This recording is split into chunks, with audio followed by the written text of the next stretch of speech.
magluluto tayo ng ulam. Ayan, nilagyan ko na siya ng oil.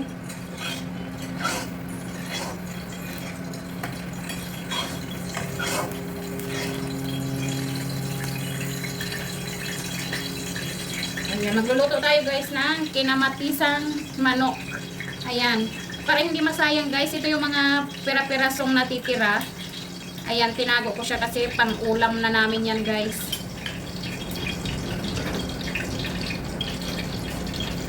Ayan.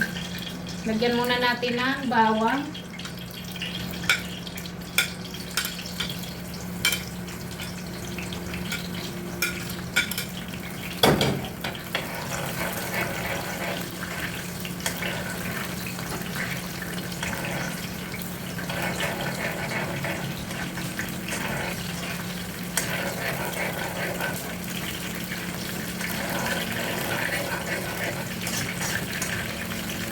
Ayan, igisa natin guys.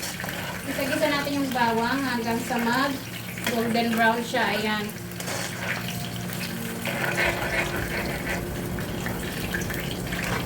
Ayan guys, nag-umpisa na siya. Ilagay na natin yung chicken.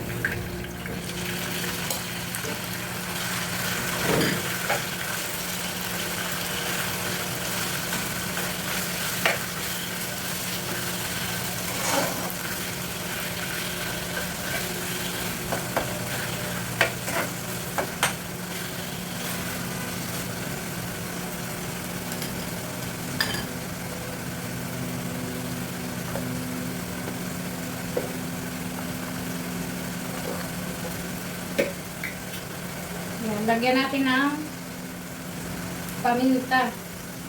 Ayan, black pepper powder guys.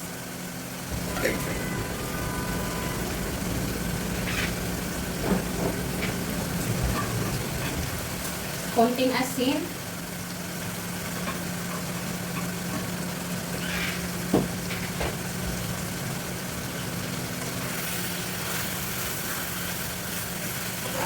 Ayan, mas masarap siya kasi guys na igisa muna sa bawang.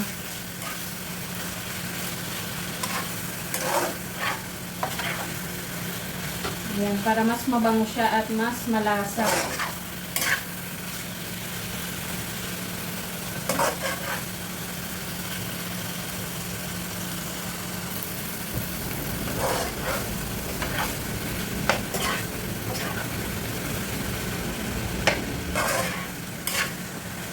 Ayan, isangkot siya natin.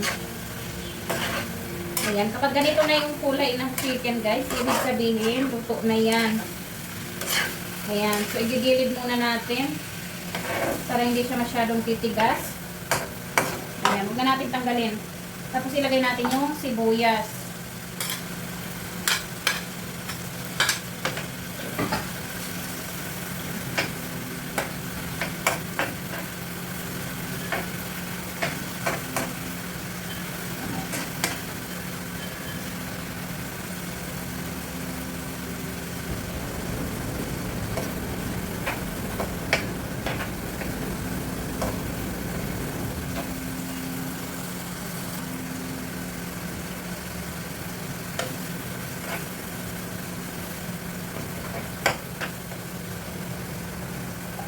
Ayan guys, isunod natin yung kamatis.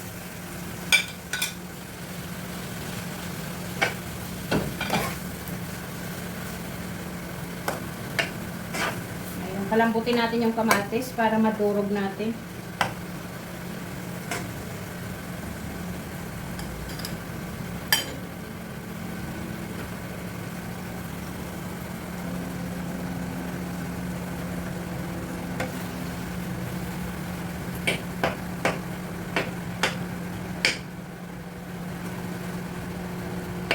Ayan guys, medyo lumambot na yung kamatis.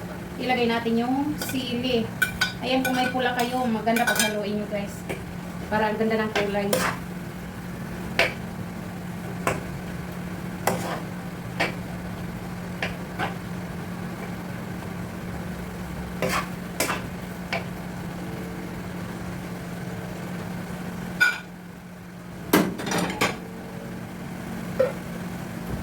Ayan, ihalo na natin lahat guys.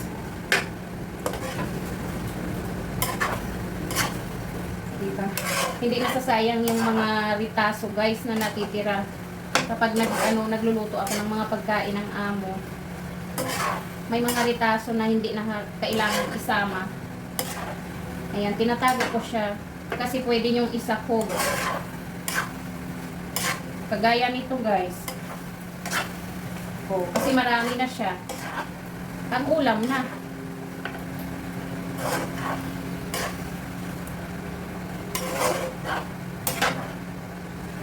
Ayan. So magdadagdag pa tayo ng ano guys, ng chili powder.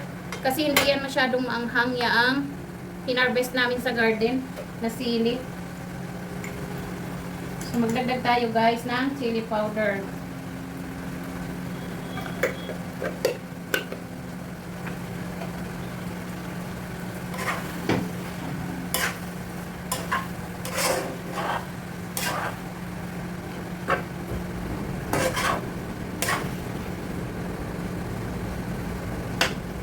Yan, maglagay tayo ng patis. Kunting patis guys.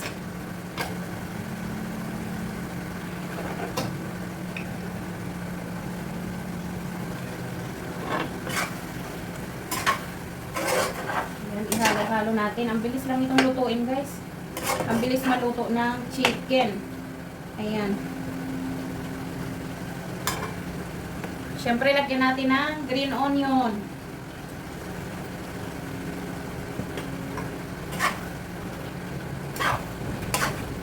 Yummy.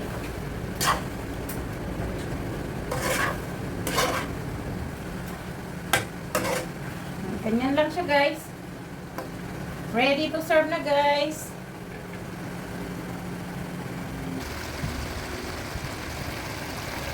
Kain na tayo.